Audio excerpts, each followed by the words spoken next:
राधे दोस्तों, मैं आप सबके बीच में एक बेटा का विवाह का तिलक गीत लेके आई हूँ, जो तिलक में गाया जाता है।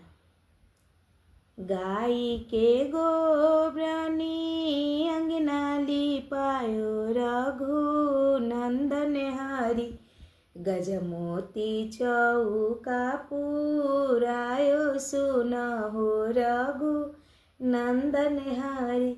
गाय के गोब्रानी अंगना लिपायो रघु नंदन हरि, गजमोती चौका पुरायो सुनहो रघु नंदन हरि। जाहि चौके बैठाले प्रोफेसर बाबा के नाती रघु नंदन हरि, मोतियानी अंजूरी भारायो सुनहो रघु नंदन हरि।